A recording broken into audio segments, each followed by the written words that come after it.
sahabat sehat. Assalamualaikum warahmatullahi wabarakatuh. Selamat pagi. Apa kabarnya hari ini? Semoga dalam keadaan baik-baik saja ya. Terima kasih sudah bergabung di IG Live RS Karyadi Semarang dalam rangka Pekan Kesadaran Antibiotik Sedunia atau World Awareness Week yang dilaksanakan tiap tanggal 18 sampai 24 November 2024.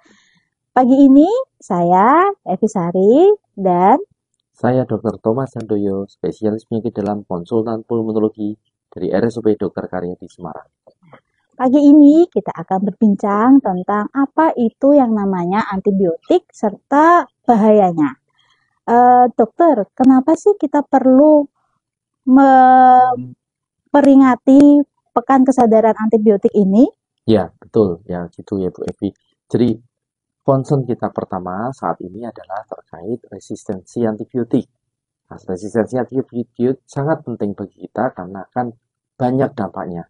Ya, sehingga kita selalu diingatkan pentingnya kewaspadaan antibiotik terjadinya resistensi.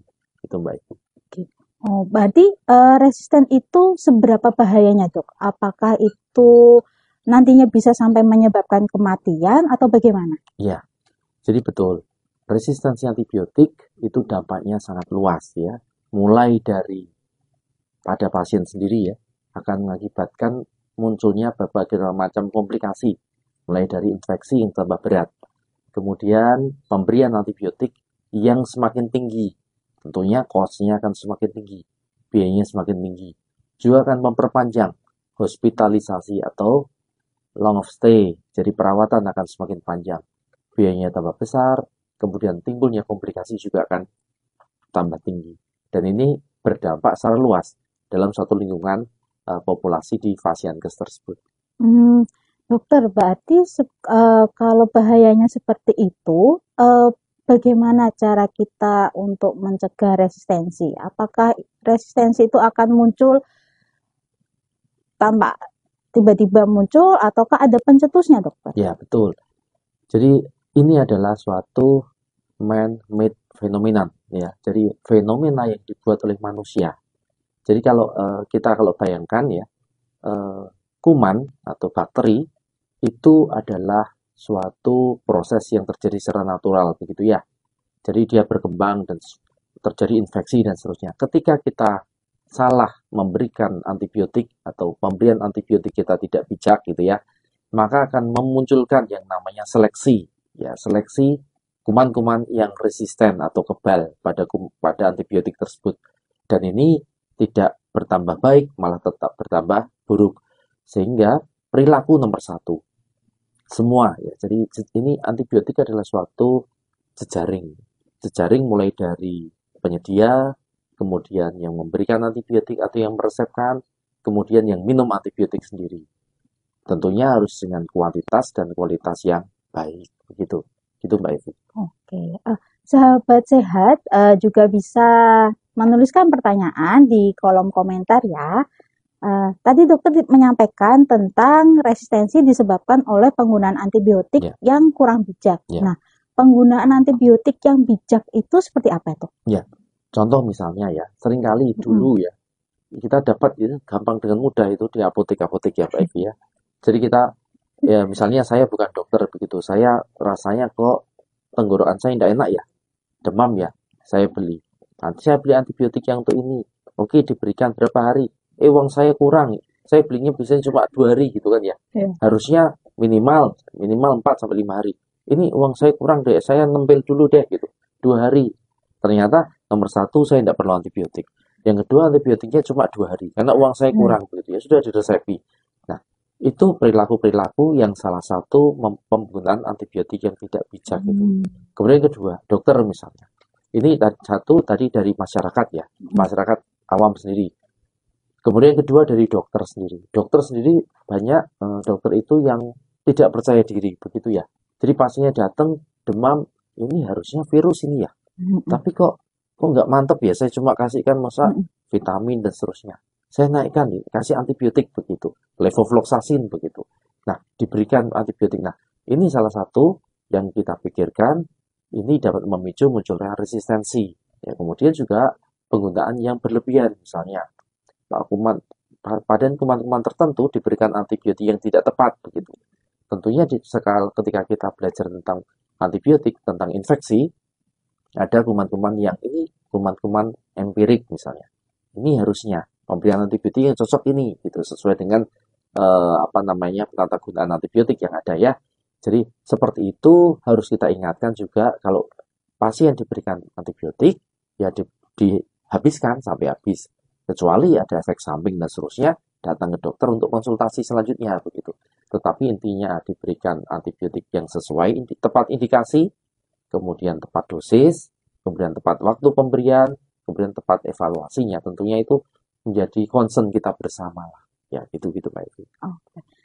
Dokter izin, ini ada pertanyaan dari Jeffrey Kahvi. Antibiotik diminum ketika sakit apa? Apakah seperti kalau virus itu tetap tadi kan harusnya tidak pakai antibiotik. Ya, betul. Tapi kan dokter masih kurang percaya diri, akhirnya diberikan antibiotik. Nah, ya, adakah kayak misalkan oke, ini adalah perlu nih antibiotik, kayak garis jelasnya gitu dok? Atau seperti apa dokter? Ya tentunya antibiotik ya. Antibiotik konteks ini adalah antibakteri ya. Jadi pada kuman atau bakteri ya. Bakteri itu ada spesifikasi nanti kalau dari pembagian dari segi gram, ada gram negatif, gram positif begitu ya. Kemudian ada yang kuman yang anaerob juga. Jadi antibiotik memang digunakan pada antibakteri, anti kuman. Artinya beliau pasien yang bersangkutan sakitnya adalah sakit infeksi bakteri. Kuncinya seperti itu. Kalau indikasinya adalah demam, ya ini masih banyak kemungkinannya. Demam itu bisa infeksi, bisa non-infeksi. Kemudian dari infeksi sendiri masih mungkin bisa dari virus tadi, kemudian dari kuman, bakteri, TB, atau parasit, dan jamur, dan seterusnya. Jadi memang antibiotik ini digunakan pada pasien-pasien yang menderita infeksi bakteri. Dan itu tidak bisa respon dengan perbaikan kondisi tubuh, misalnya dengan reburansia, dengan pemberian vitamin, dengan daya tahan tubuh, itu tidak adekuat. Timbul gejala-gejala masih demam, kemudian ditandai oleh salah satu peningkatan leukosit ya. Peningkatan leukositnya meningkat, kemudian polimorfonuklearnya meningkat, begitu. Oh gini, ada infeksi bakteri gitu. Itu secara diagnosisnya. Atau diagnosis lain yang tegak untuk bakteri ya, tanpa dengan pemeriksaan laboratorium terlebih dahulu, misalnya kondisi-kondisi seperti pasien-pasien dengan PES ya. Jadi ada infeksi, kemudian ada PES, nanah begitu. Itu kita sudah berpikir bakteri. Ya. Dokter tadi kan dikatakan ada waktu penggunaan antibiotik ya. Nah, ini ada pertanyaan juga dari KMKL. Kenapa bisa resistensi sama antibiotik ya? Padahal saya minum obatnya sampai habis gitu. Mohon sarannya dokter. Iya. Jadi sesuatu hal ketika kita berpikir, oh ini kemungkinan adanya resistensi, ya. Salah satunya adalah pada pasien infeksi bakteri, kemudian diberikan antibiotik, kemudian pada hari keempat, hari kelima evaluasi kok masih demam pasiennya. Pasien demam, kemudian ditandai oleh parameter-parameter darah ya, leukositnya bertambah, kemudian hitung jenisnya ya, polimorfonuklearnya meningkat, atau ditandai oleh infeksi yang lain, misalnya tanda dari infeksi prokalsitonin meningkat, itu kita berpikir adakah resistensi. Nah, salah satu harus diperiksa. Maka pada pemberian obat antibiotik terutama harus selalu dipantau ya. Dipantau evaluasi klinisnya, baik dokter yang memberikan. Kalau di rawat jalan, ya ini settingnya ada dua. Kalau rawat inap lebih mudah ya, Mbak Evi ya. Rawat inap lebih mudah kita pantau karena dokter selalu visit. Tetapi kalau rawat jalan, dipantaunya selalu biasanya dokter memberikan antibiotik ya 5-7 hari, kemudian diminta untuk kontrol ulang apabila kondisinya masih. Nah, pada kondisi di mana kita berpikir ini kemungkinan resistensi bisa berdampak pada resistensi, kita lakukan pemeriksaan kultur di awal. Jadi di awal dilakukan kultur, kemudian cek sensitivitas resistensi ya, sensitivitas antibiotika, baru kita sesuaikan hasil itu dengan hasil kultur yang ada. Jadi memang betul confirm bahwa ini adalah kuman, ada penyebab kumannya, dan ada data resistensinya. Bahwa resistensi, untuk kultur resistensi, idealnya dilakukan di awal, sebelum pemberian antibiotik. Begitu. Tetapi karena cost ya, pembiayaan ya, tentunya kita lakukan pada pasien-pasien yang hospitalized, yang dirawat rumah sakit. Tetapi pasien-pasien rawat jalan, secara umum ya, kita tidak lakukan pemeriksaan, ya, diagnosis kita harus tepat, diberikan antibiotik, evaluasi 5-7 hari. Evaluasi 5-7 hari. Ya. Berarti biasanya itu lama penggunaan antibiotik itu apakah sama untuk semua penyakit ataukah penyakit tertentu, misal mungkin infeksi paru itu sekian hari, atau ada mungkin yang antibiotiknya penggunaannya mungkin butuh waktu lama gitu, ada nggak sih dok? Iya betul Mbak Evi. Jadi memang di dalam hukum infeksi ya, dalam hukum infeksi ada host, agent, environment. Jadi host sendiri adalah pasiennya. Jadi pasien ini kondisinya bagaimana? Apakah dia kondisinya imunokompeten misalnya, kondisinya imunitasnya baik, atau imunokompromis, kondisinya tidak baik. Contoh misalnya infeksi-infeksi, maaf ya, HIV AIDS, begitu. Kemudian pasien-pasien dengan malnutrisi berat, BMI, body mass index-nya sangat rendah, begitu. Atau yaitu dari host. Kemudian dari agent. Agent itu dari kumannya.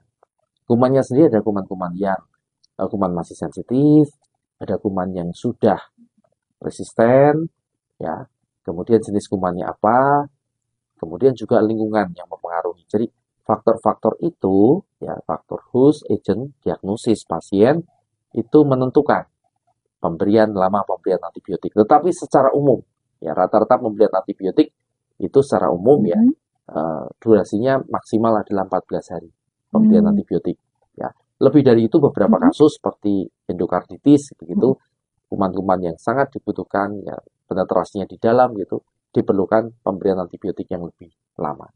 Itu Jadi karena tadi yang seperti disampaikan di awal bahwa penggunaan antibiotik itu udah ada waktu-waktunya berarti gitu Tidak bisa kita kita sudah kok rasanya udah sembuh atau mungkin uangnya kurang, akhirnya beli obatnya tidak sesuai dengan anjuran dari dokter. Betul. Ya, ini ada pertanyaan lagi dari Edmar.cia. Zaman dulu kalau batuk dikasih obat racikan manjur, apakah obat tersebut bisa mengandung antibiotik? Nah, ini zaman dulu ya. Itu zaman dulu katanya saya juga pernah melakukan ya. Jadi seperti racikan-racikan begitu ya. Jadi beberapa ya, racikan itu salah satu ya kita di dalam pengobatan itu kita memberikan ya racikan. Tentunya untuk mencapai kombinasi beberapa obat sinergis sekaligus begitu ya. Contoh misalnya batuk ya. Obat batuk itu sering banyak racikannya itu ya, Mbak Evi ya. Jadi obat batuk itu pun obat batuk yang tersedia, yang sudah jadi, begitu juga ada racikannya. Jadi ada obat yang untuk menekan batuk gitu ya. Kemudian ada yang untuk menekan alergi. Kemudian ada yang menekan pilek ya, anti pilek gitu ya. Kemudian ada yang pemberian untuk ekspektoran, untuk menyebabkan mengeluarkan batuk dengan mudah. Ada yang dengan mukolytik untuk mengencerkan dahak. Sehingga kombinasi itu diharapkan dalam satu obat yang ya, dalam satu sediaan obat, begitu bisa bergerak semuanya sinergis begitu. Tetapi kalau untuk antibiotik ini kita harus hati-hati ya, karena beberapa obat itu mempunyai efek yang berbeda ketika diberikan secara racik gitu ya. Jadi tentunya hal ini sudah kita harus melihat secara detail obat apa ini boleh dapat racikan enggak gitu. Ada yang teknologinya sudah bagus ya, sudah canggih, tidak perlu diracik lagi gitu. Jadi memang ini racikan masih digunakan, tetapi kita harus hati-hati apakah obat itu bisa diracik apa tidak. Gitu. Jadi tetap kalau bisa sesuai dengan penyakitnya, sesuai dengan sediaannya yang ada gitu ya. Dokter, tadi kan disampaikan bahwa tentang host sama agent Ya, juga, yang host kita sebagai, misal kalau ada pasien dengan autoimun atau ya, imunokompromis. ya, Nah, ini ada pertanyaan dari @ko.jim, dampak dampak antibiotik pada pasien dengan autoimun itu iya, seperti apa? Apakah beda dengan pasien non autoimun gitu, Dok? iya betul. Jadi betul. Ini mulai ngetren ya, penyakit Hmm. yang baru ngetren itu autoimun itu tambah banyak itu ya di Karyadi sendiri ya Mbak Evi ya. Kita di Karyadi itu polinya poli rematik itu banyak betul. Isinya Hmm, pasien-pasien autoimun, it- SLE, hmm, ya, kemudian rheumatoid arthritis, kemudian apalagi Sjogren syndrome, banyak sekali itu penyakitnya itu. Dan itu memang mungkin karena gaya hidup juga ya, karena intake makanan, karena stres kebiasaan, juga. ya stres bisa. Di samping penyakit-penyakit apa bawaannya genetika begitu, Ya. itu bisa munculkan autoimun. Nah, setuju bahwa autoimun artinya eh, imunitas kita itu menyerang tubuh kita sendiri. Hmm, Sehingga dalam kondisi seperti ini diperlukan obat-obat yang menekan imunitas. hmm, Nah, obat-obat yang menekan imunitas atau istilahnya kita adalah imunosupresi hmm. itu Ya. berdampak menekan imunitas atau kekebalan kepada bakteri. Sehingga Oh, secara inline, secara bersamaan, ya. secara paralel, Hmm. begitu obat-obat itu, obat imunosupresi menekan pada imunitas, juga menekan pada munculnya bakteri. Hmm. Nah, sehingga pada pasien-pasien yang autoimun dengan pemberian imunosupresi, mudah terjadi infeksi. Oh, Nah, gitu ceritanya. Jika infeksi ya tentunya dibutuhkan antibiotik dalam hmm. konteks tertentu ketika muncul gejala dan tanda. Gitu, Terima Mbak. kasih dokter. Ya, Eh, Sahabat sehat, terima kasih masih bergabung di IG Live kami. Silakan apabila ada pertanyaan bisa tulis di kolom komentar. Dokter, tadi ya, kan disampaikan bahwa eh, imunitas dan tubuh itu penting dan tentang penggunaan antibiotik ya, agar tidak resistensi. ya. Nah, bisakah dok, misal nih pasien atau orang tertentu yang awalnya tidak memiliki resisten terhadap penggunaan Hmm, antibiotik, dia hmm. tidak pakai antibiotik, tiba-tiba tertular Ya, oleh pasien lain yang mungkin memiliki resistensi. ya, Mungkinkah itu dok? ya betul Mbak Evi, tepat sekali. Jadi terjadinya resistensi itu lewat dua hal. Hmm. Ya, lewat dua hal. Yang pertama adalah terkait penggunaan antibiotik yang bijak. Yaitu Hmm. jadi penggunaan antibiotik yang bijak apabila dilakukan secara tidak bijak, maka akan memunculkan seleksi. Seleksi itu Hmm. memilih. Jadi ada banyak kuman, kemudian anti overuse atau penggunaan antibiotik yang berlebihan, dia akan memilih pada satu kuman tertentu. Itu yang dipilih. Nah, Hmm. kuman ini lama-lama dia akan memunculkan suatu kekebalan. Ya. Sehingga muncullah kekebalan pada kuman yang tidak respon lagi pada antibiotik itu.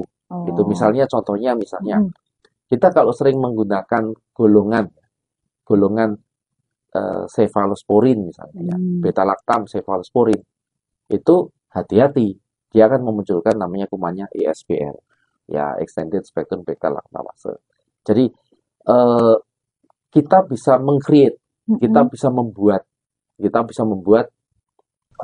antibiotik itu resistensi itu ya dengan cara memberikan antibiotik tertentu secara overuse. Itu bisa kita Hmm. memicu. Jadi misalnya saya dokter ya, saya dokter, ini kumannya ketemunya kumannya apa? Kuman X.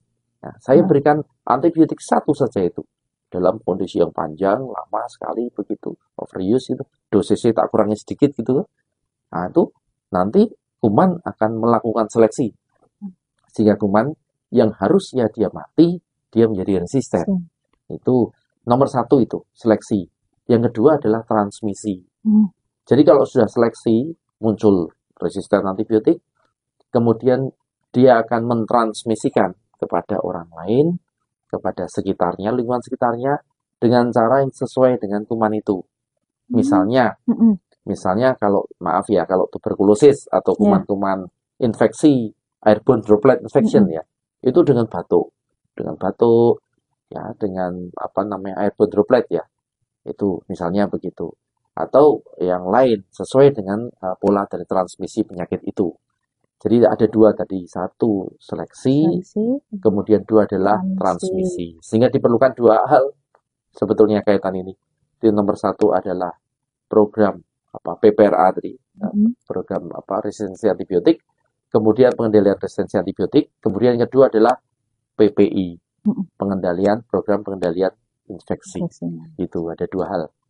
Jadi bagaimana biar kalau sudah ada pasien yang resisten, tidak sampai menulari ke pasien lainnya gitu nggih. Mungkin cara salah satunya dengan cuci tangan gitu. Iya, betul. Jadi maka di dalam konteks pengendalian AMR ini ya, antimicrobial resistance, itu ada dua hal yang penting di sini adalah satu itu PPRA, ya, yang kedua adalah PPI. Itu satu nafas ya bersamaan. Satu mengendalikan untuk seleksinya, satu mengendalikan untuk transmisinya. Gitu. Oke, dokter. Dokter, ini kan tentang penggunaan antibiotik pada pasien dewasa. Ya. Dewasa itu kan kalau dari usia kedokteran itu kan 18 tahun sampai ke atas lah ya. Sampai selesai. Ya. Nah, itu beda nggak sih dok penggunaan antibiotiknya antara mungkin yang 3 bulan atau masa masih produktif dengan yang orang-orang sudah lansia di atas 60 gitu, bedanya di mana? Iya, ya betul. Jadi tentunya tadi ya faktor host itu faktor manusia itu sangat berperanan sekali. Kita tahu bahwa usia lanjut ya, semakin usianya lanjut itu imunitasnya juga semakin menurun ya, imun sense ya. Jadi dia akan semakin menurun imunitasnya, ya, ditandai oleh ya, kalau kita tahu salah satu kan timus di sini. Anak-anak itu timusnya gede, pelan-pelan kecil sampai dengan usia lanjut tambah kecil, mereduksi gitu ya. Demikian juga kerentanan terhadap infeksi itu juga meningkat pada usia lanjut. Ditandai juga salah satu mobilitas. Jadi semakin mobilitasnya semakin baik, itu artinya pola hidup yang beliau bersangkutan juga semakin baik. Demikian juga pola istirahat dan seterusnya ya. Jadi hal-hal tersebut sangat berpengaruh, terutama usia lanjut ya. Kita tahu usia lanjut sudah maaf ya, komorbidnya banyak. Kemudian beliau bersangkutan hanya tiduran saja di di kamar tiduran saja bedridden, ditambah lagi nggak punya teman begitu ya. Putranya yang diharapkan untuk sharing itu kerja terus begitu ya. Putranya kerja, tidak di rumah sendiri. Kemudian temannya sebayanya sudah nyun sewu bayang yang sudah sedo begitu. Sehingga beliau tiduran saja di rumah begitu. Itu menyebabkan beliaunya menjadi rentan untuk sakit gitu. Kenapa? Karena imobilisasi tadi ditambah imunitas yang sudah turun. Hal ini menyebabkan kemudahan untuk sakit. Di dalam usia lanjut itu ada hal yang terkenal ya, pneumonia, mudah sakit pneumonia. Misalnya the old friend ya, usia lanjut ya. Jadi teman lamanya usia lanjut gitu ya. Ya. Dokter, ini ada pertanyaan dari Ed Gohana. Tuh kemarin saya beli antibiotik di apotek tanpa resep. Loh. Dan sekarang sudah merasa sehat. Apakah saya teruskan minum obat tersebut, Dok? Iya, ini kok bisa ya? Ya, itu ya. Jadi memang beberapa apotek ya, saya sendiri itu saya pernah ngetes itu. Saya pernah ngetes untuk diri saya sendiri itu. Jadi saya masa sih gitu. Saya datanglah ke suatu apotek ya. Saya datang ke apotek, saya mengatakan saya sakit ini, saya perlu ini. Itu obatnya tidak yang loh. Tidak yang antibiotik yang diminum yang seperti itu. Kalau Bu Evi tahu ada maaf ya saya ngomong merek ya, F-citrosis. F-citrosis itu kan neomycin, neomycin ya. Ya jadi golongan-golongan gentamisin lah ya, golongan aminoglikosida ya. Dia tim permen. Saya cuma bilang saya mau beli F-citrosis. Itu ditanya, Bapak harus pakai resep. F-citrosis itu kan permen, saya bilang gitu. Enggak harus pakai resep ini obat ini gitu. Ya sudah. Akhirnya enggak bisa saya dokter loh, saya bilang gitu. Saya dokter loh. Ya harus pakai resep begitu. Ya artinya betul. Ya. Akhirnya saya balik ke mobil, saya resepi, oh ya betul mau. Akhirnya keluar. Ya betul artinya beberapa antibiotik home apotek tertentu memang sudah Baik. baik ya, sudah menyelenggarakan itu, tetapi memang beberapa apotek-apotek yang lain memang harus diingatkan. Ya.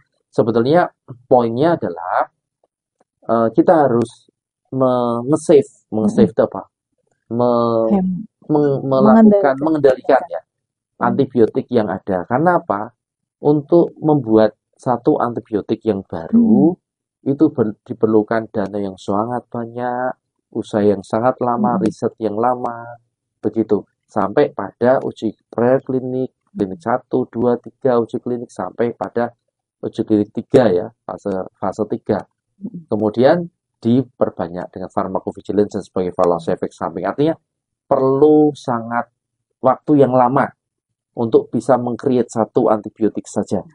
Nah, kalau kita membuang dengan mudah antibiotik itu dengan penggunaan yang tidak adekuat, maka eman-eman ya. Dan itu dampaknya sangat besar ya. Cost terutama biaya. Tentunya kita tidak berpikir ya, simpel saja, tetapi kalau dihitung secara kalkulasi itu biayanya sangat besar ya. Dampaknya baik dari segi medis, segi transmisi maupun dari segi cost pembiayaan itu sangat besar. Ya, gitu. Ini memang tentang penemuan antibiotik, rasanya untuk sekarang itu semakin jarang ya untuk ada antibiotik baru. Kita kayak semakin susah menemukan antibiotik baru karena kalau sudah ada antibiotik baru, nggak berapa lama udah langsung resistensi ya. Makanya concernnya adalah pada tadi kewaspadaan dan penggunaan antibiotik secara bijak. Maka tadi pertanyaan Mbak Evi di awal, Dok, tentang pekan resistensi atau pemahaman dan kesadaran tentang antibiotik itu sangat penting. Nah, sangat penting untuk kita semua, baik masyarakat yang menggunakan antibiotik tersebut kepada dokter ya, yang meresepkan, kemudian kepada apotek yang menyediakan obat itu, maupun pada farmasi, maupun pada komunitas kita semuanya. Itu sangat penting. Maka concern tadi memang betul-betul. Tadi beberapa dari sahabat sehat ya, ada yang menanyakan, saya memberikan antibiotik di apotek, oke, asal tepat indikasi. Artinya itu harus diberikan antibiotik. Kemudian tepat dosis. Kemudian tepat lama penggunaan ya.